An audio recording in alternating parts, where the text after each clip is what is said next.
This episode contains graphic depictions of violence. Listener discretion is advised. It's easy to look back at previous generations and laugh at how dumb they were. To us, they look ignorant, naive, or just plain primitive. Medieval Europeans thought tomatoes were poisonous. When the ancient Aztecs experienced a drought, they'd sacrifice some kids to convince the gods to send some rain. In the early 1800s, people thought that riding on one of those locomotives might make you insane. After all, the human brain was never designed to handle speeds greater than a galloping horse. Child labor. At the beginning of America's Industrial Revolution, it was super normal for kids under the age of 10 to work 60 hours a week in filthy factories filled with dangerous machinery. And of course, slavery. For several hundred years, lots of Americans thought it was totally okay to own other people. And then when that was outlawed, it was totally normal to memorialize or even celebrate those people who fought and died for the right to own other people. What dumbasses they were, we think. If we were alive then, we would have been different. I don't know. Would we?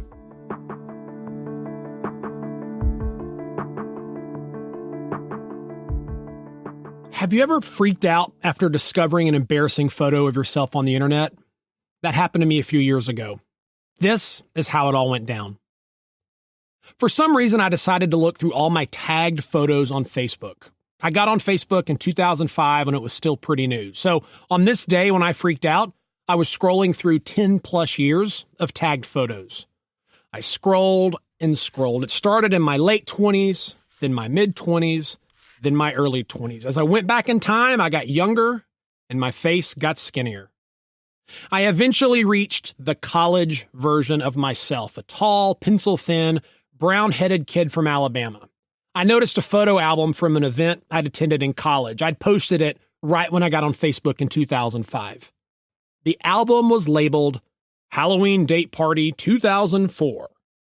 I was in a fraternity in college, and this was just your standard dress-up Halloween party. All the guys brought a date, and we danced to early 2000s hip-hop music played by a local DJ. Now, this may surprise you, but there wasn't any booze at this party because we were a dry fraternity at the time. All the other fraternities made fun of us for this, of course. I clicked into the album and started scrolling through the photos. The night of that event, the last thing we did was all huddle together for a big group photo. First the guys, then the girls. So each photo had about 50 college kids decked out in a hodgepodge of colorful costumes. Remember, this was before Amazon and we were all broke, so we either had to make our costumes at home or get them from the one local costume store in our small Alabama town. The costumes were fairly predictable. There was a guy dressed like Elmo, another guy dressed like Fred Flintstone. One guy wore a suit with a rubber George W. mask. Another guy was a shirtless Tarzan, and weirdly, two guys were dressed like Gilligan from Gilligan's Island. All the girls were dressed up too. A Tinkerbell, an Egyptian princess, a flapper girl, a witch, an angel. And then, smushed in the middle of the group was me, grinning ear to ear. But it took all of half a second. I was mortified. My costume. How? I forgot. What the hell was I thinking? My face got flush and a knot formed in the pit of my stomach. In a panic, I deleted the photo as fast as I could.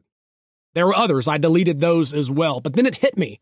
What other photos from that night were floating around the halls of the internet? So I frantically began clicking into the Facebook page of every person who was there that night. One by one, I clicked into their photos and scanned to see if they had any images of me from that party way back in 2004. Sure enough, some did. I fired off a private message to each of them, politely asking if they would remove any photo I was in. I was embarrassed, so I tried to be vague in the reason for my request. After 2 hours of clicking, scrolling, and messaging, I'd done it. The purge was complete. I'd vanquished all evidence that I was present at that event that night and that I wore what I wore. A big sigh of relief. You're listening to episode 5 of CATLICK, Slash and Dash.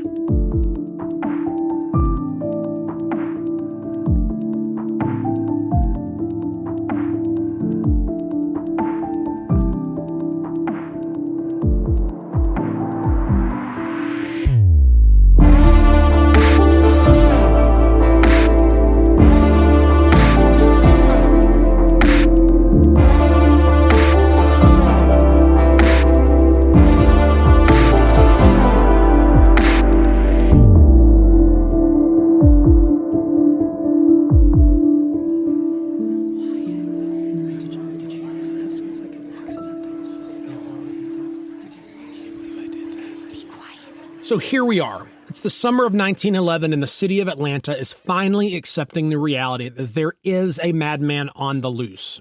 At least 9 black women have been mysteriously killed since January, and the police, now under the magnifying glass, are finally stepping up their efforts to catch the killer. At the same time, the African American community isn't sitting on its hands. Their leaders have activated a plan to protect their own women. Towards the end of July, they organize another mass meeting. The papers reported that more than 1,000 people packed the pews at Wheat Street Baptist Church. Now, Wheat Street Baptist Church is one of the legendary black churches of Atlanta. In 2019, it celebrated its 150th anniversary. It's a thriving congregation today, just as it was that summer in 1911. And if you drive through the Old Fourth Ward now, you'll see their towering Revival Gothic-style sanctuary fronting Auburn Avenue. Now, at that rally, some of the city's most respected African-American leaders gave lengthy speeches. They also passed several resolutions calling on both the black and white communities to step up their game in catching the killer.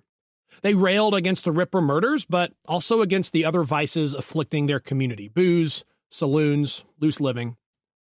Perhaps the most memorable speech that day was delivered by the legendary Henry Hugh Proctor. Proctor pastored another storied church in Atlanta, First Congregational. Reverend Proctor was a total boss. He'd been educated in Nashville at Fisk University and later graduated from Yale. When U.S. presidents came to town, they always made time to visit with Proctor. That's the kind of guy he was. 5 years before this rally, Proctor stepped up and showed incredible leadership in the aftermath of the bloody chaos that was the Atlanta race riot of 1906. He brought together 20 black men and 20 white men to work on what could best be described as peace talks. Remember that in 1911 in Atlanta, there were no black government officials. Leadership in the black community came mostly from the clergy, who were highly revered. So, when Proctor stepped into the pulpit that day in 1911 to address Ripper Mania, everybody was listening. The day after his speech, the Atlanta Constitution ran a big headline. The title of Proctor's sermon from the day before: "Hand of God Seen in Work of the Ripper." And then they wrote a pretty lengthy article summarizing what the Reverend said that day. He began by reading the names of the women who'd been killed. He then explained that a murder spree like this is the natural byproduct of a sinful community. He goes on. "Let us be plain and frank. I believe the murderers are black men. The circumstances point that way. While many of the murdered women were hard-working and industrious, investigation shows that some of them were not what they ought to have been. This trouble then arises from the bad people of our race. But why do these bad people exist? In the first place, there is too much lawlessness in our community. There are too many places of evil permitted in this community. Every blind tiger, gambling den, and house of evil should be shut up." Proctor, not a fan of the Atlanta bar scene. He goes in even harder. "This bloody hand points to the sins of the colored people themselves. Our churches are doing good work, but they are not doing enough. Shut up 6 days in the week, the people pass by them onto the places prepared for them. The places for evil are never shut." He even rails against Decatur Street, which was basically the red light district of Atlanta. "Decatur Street is a reproach to our churches in this city. If each member of our churches would go down to that street and save one of its habitués, it would be better than all our praying and singing." Reverend Proctor, he didn't mix words, and he's using Ripper Mania to make a point. Y'all need to stay away from the shady part of town. My first thought in reading this was that Proctor was being unusually harsh on his community, weirdly placing the blame for these murders on black people and booze. But again, it's important to put this in context. This whole article quotes maybe 500 words of Proctor's speech. It's safe to say that that was only a fraction of everything the Reverend said that day.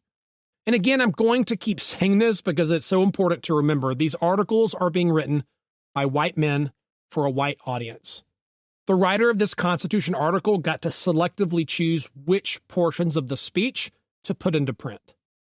Personally, I don't think it was an accident that what made it to print were the parts of Proctor's talk where he scolds the black community. FYI, you can see the actual article inside the vault. Towards the end of the speech, Proctor closes on a slightly more positive note. In our work in this church, we endeavor to work for the upliftment of the whole man, body, mind, and soul, seeking to save the rich and poor. Working in back alley, slum, and prison, we make a peculiar appeal to the best people to work for the upliftment of the lowest. Fidelity to this work has a peculiar effect in creating those conditions that make the work of a Jack the Ripper impossible. This big rally at Wheat Street Baptist, Proctor's passionate speech, it worked. Just a few days later, Coca-Cola President Asa Candler and several other prominent white leaders endorsed the resolutions that came out of that meeting, basically telling police they need to step up its game and catch the killer. Now, in the last episode, we learned that Atlanta police had arrested a couple of guys on suspicion of being the Ripper. At the end of July, the local media spotlighted two of them, Todd Henderson and Henry Huff. Both Henderson and Huff were black men, and both were suspected of killing Sadie Holly just a few weeks earlier. Let's start with Todd Henderson. According to reports, Henderson was spotted with Sadie Holly around 11 p.m. on the night of her murder. Now, they also tried to pin the death of Lena Sharp on Henderson, but the evidence just wasn't there. After several weeks, local magistrates realized that they didn't really have a substantive case against Henderson. The charges were dropped, and he walked free. Todd Henderson was not the Atlanta Ripper. The evidence against Henry Huff was a lot more compelling. If you remember, Henry Huff was the guy with blood on his pants and scratches on his arms shortly after the murder of Sadie Holly. But that wasn't all. A key witness against Huff was a black woman who worked at a laundromat with both Huff and Holly. She claimed that she saw the two of them together on the day of the murder near the spot Sadie's body was discovered.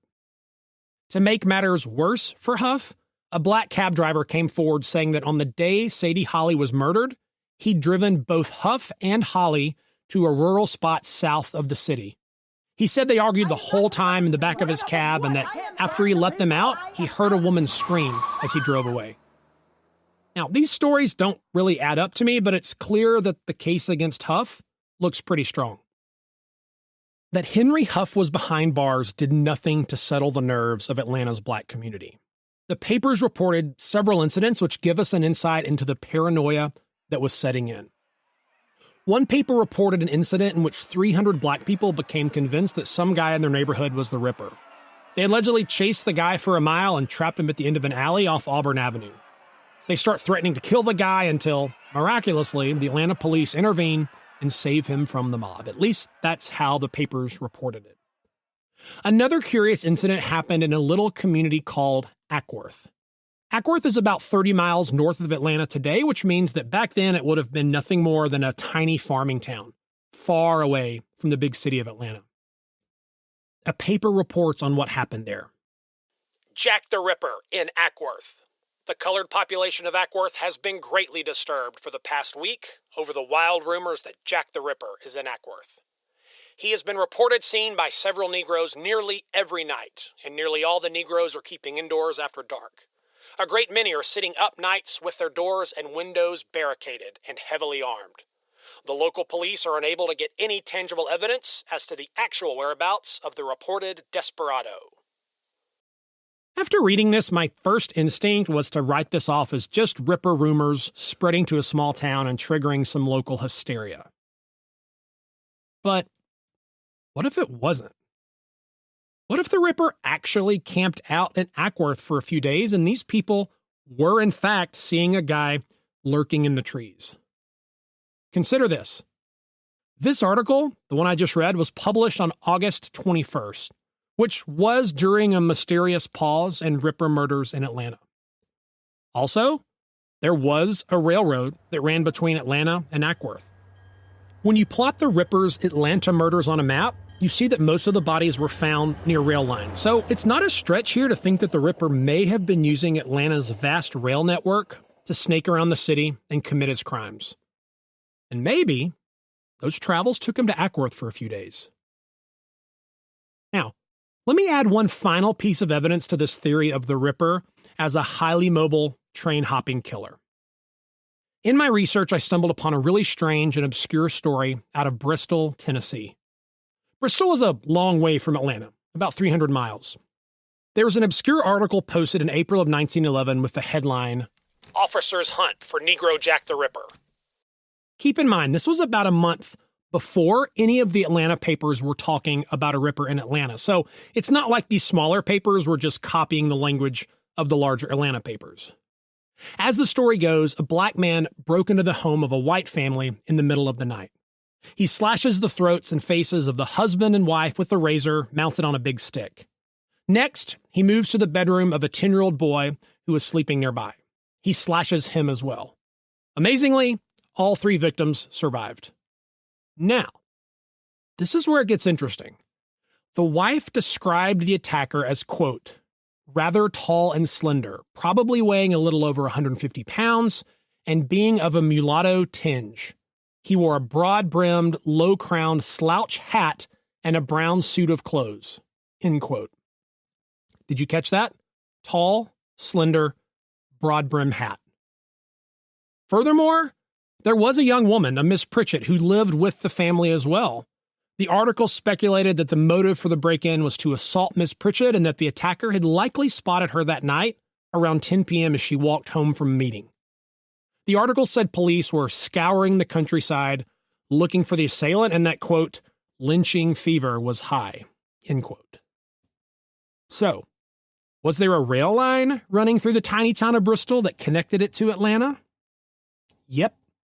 Multiple articles about this Bristol event even mentioned the idea that the killer could have escaped via train. Perhaps our killer was highly mobile. Perhaps Atlanta was his home base, but occasionally he moonlighted in other towns, getting there either as a passenger or a stowaway. Perhaps the brutal killing of the family in April was practice for his big killing spree that was to come that summer. Perhaps.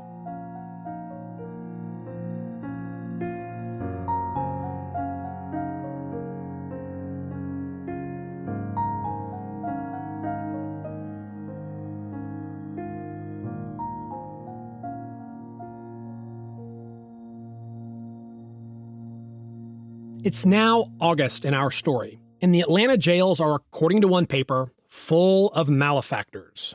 It notes that several Ripper suspects are the most notable ones currently being held.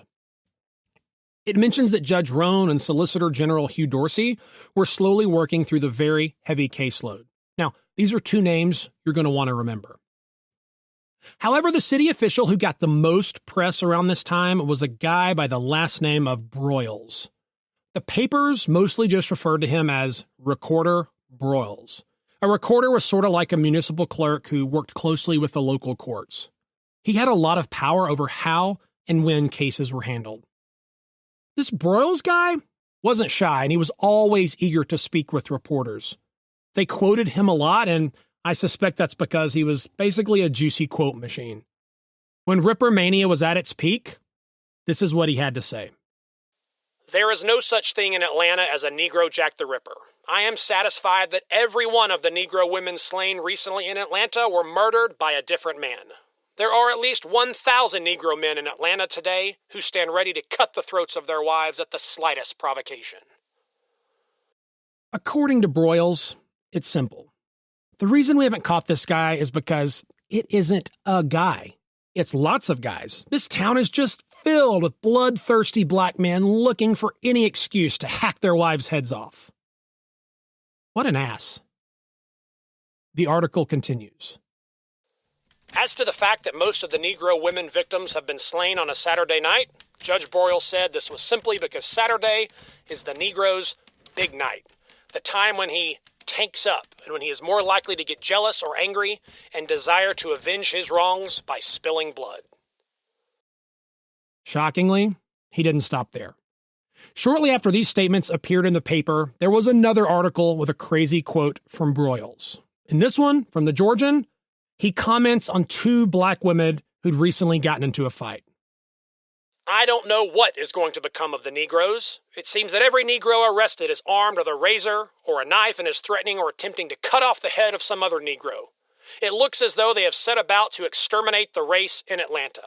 I have never heard of so much knife play and stabbing among the Negroes in all of my career on the bench.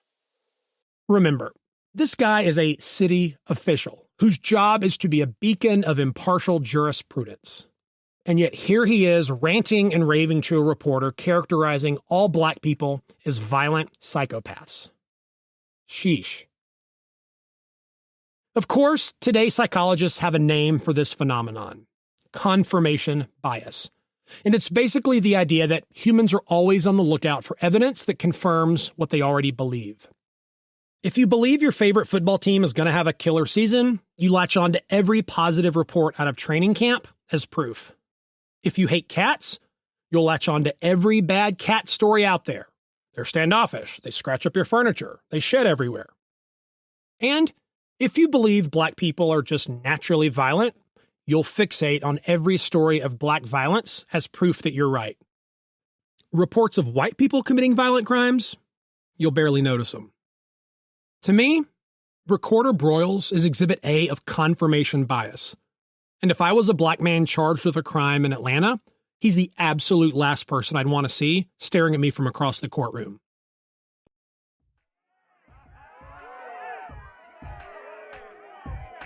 So, what was I wearing in that photo from that fraternity Halloween party back in 2004? What was it that caused me to message all of my friends in a panic? Well, it was my costume of choice that night. Here it is. Gray wool pants topped by a gray wool jacket. On the jacket, shiny brass buttons and gold around the collar. On my hands, white gloves. On my head, a wide-brimmed hat like something from an old war movie. Stitched to the center of the hat, a small Confederate flag. This white, 22-year-old fraternity bro went to a party dressed as a Confederate soldier. That was me. I did that. Now, my instinct here is to say what most people say in these situations. It wasn't a big deal back then. Nobody thought anything about it. I wasn't being racist. I just thought it looked cool. Besides, we had Asian and black guys in our fraternity. They didn't say anything to me that night, and they were also in the same photo. NBD. We've all seen this play out. I suppose there are a couple of ways to interpret this situation. My more right-leaning or Southern friends might think, BT, you're being ridiculous. It was just a Halloween costume. You weren't hurting anyone. Lighten up and stop being so politically correct. Besides, nobody really cares. My more left-leaning or non-Southern friends might say, BT, wow, I thought you were better than this. I thought you were different, more understanding and empathetic than your typical Southern white guy. Guess you're just like the rest of them. I've got to be honest, my intent in wearing that costume that night wasn't malevolent. I wasn't trying to make a social or political statement, and I wasn't trying to let people know that the South will rise again. Honestly, I really did just think it looked cool. So does that make it okay? Nah, it doesn't. Now, I know better. I understand the Civil War. I've read accounts of the horrors of slavery. I know that the Southern cause wasn't just a little dust-up over states' rights. It wasn't about defending Southern heritage from Northern aggression. It was about slavery and protecting an economy that was dependent on free labor. And that free labor came at the greatest expense to black people. So yeah, for me to don a Confederate uniform and flag while dancing to Usher at the fraternity party was not okay. It was not okay. And my benign motives still don't make it okay. Maya Angelou has famously said, quote, "Do the best you can until you know better. Then, when you know better, do better," end quote. To my fraternity brothers back then, I'm sorry. I set a really bad example. To my African American friends now, I'm sorry as well. I should have known better, and it wasn't okay. So yeah, to be honest, I think it's a little hypocritical of me to criticize this old Broyles guy here. Sure, his racist words and actions were bold and printed in the papers. Mine may have been more subtle, but they were displayed on the internet in full color for about a decade. I think we like to bash previous generations as a bunch of ignorant idiots because it makes us feel better about ourselves. We get to feel enlightened and superior, yet here we are, doing a lot of the same things. And it always makes me wonder, what are we doing today that will cause future people to look back at us shake their heads in disgust and say, "What a bunch of dumbasses."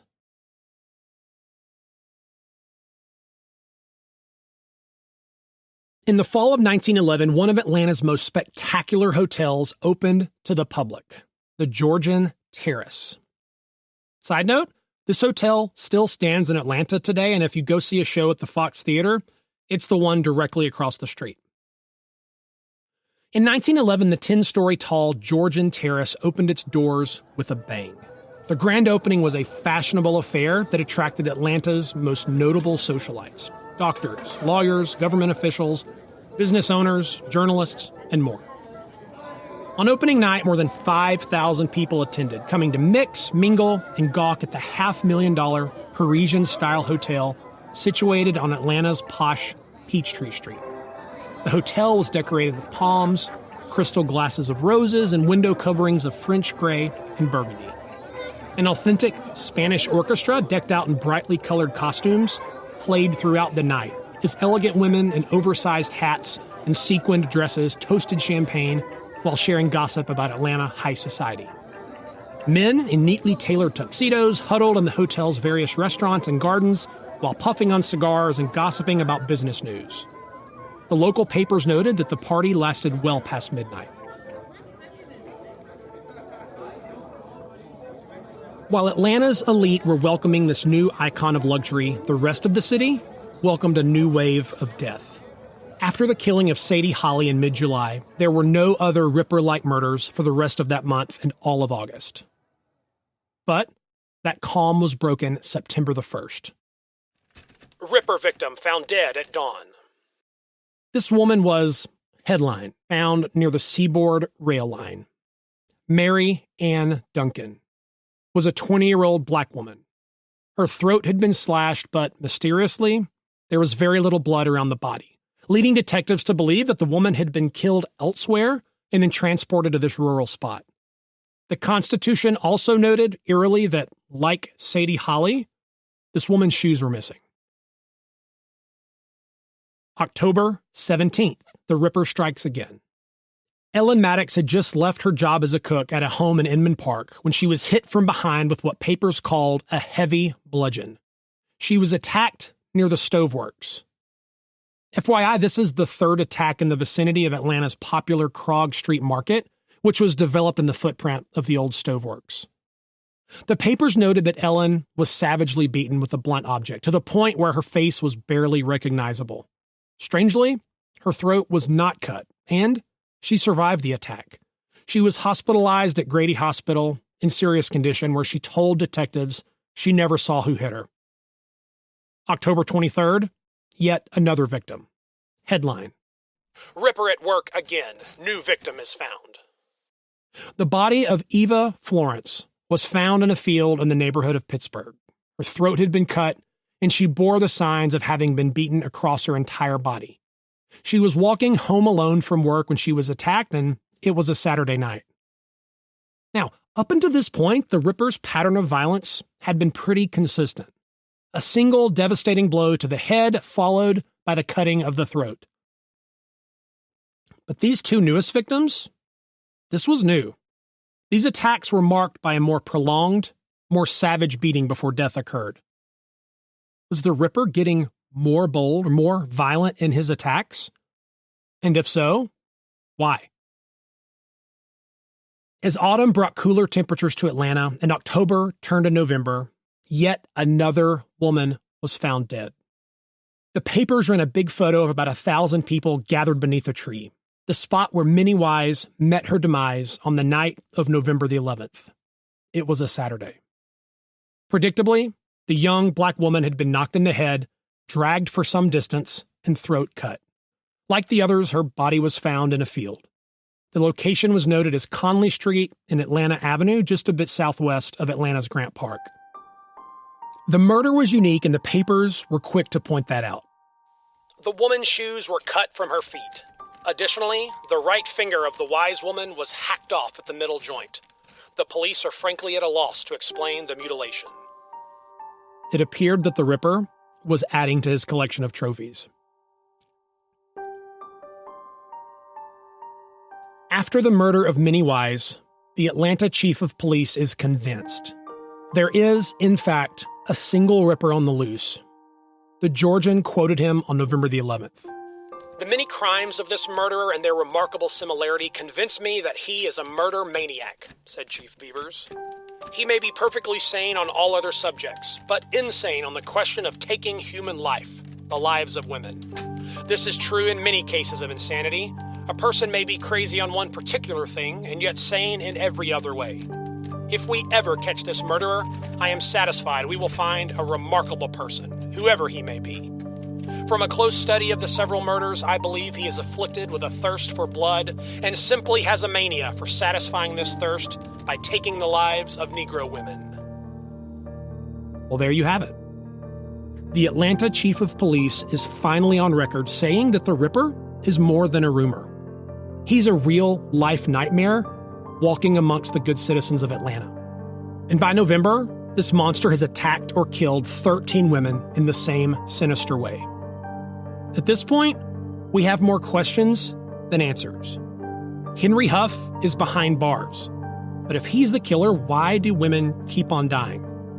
And is the Ripper using Atlanta's most valuable asset, its rail lines, to slash and dash? It's November 1911, month number 11 of our story, and though they don't know it yet, the citizens of Atlanta are about to wake up to reports of the Ripper's most grisly and most terrifying act yet. That's next time on CATLICK.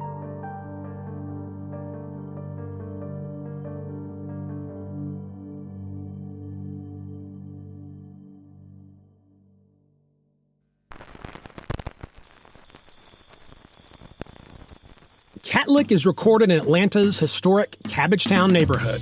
Executive producer, Walnut Ridge Harmon. Original music and sound design by Duciel. Cover art by Rachel Eleanor. Additional research provided by Jacob Eubanks. If you're enjoying the CATLICK podcast, let us know.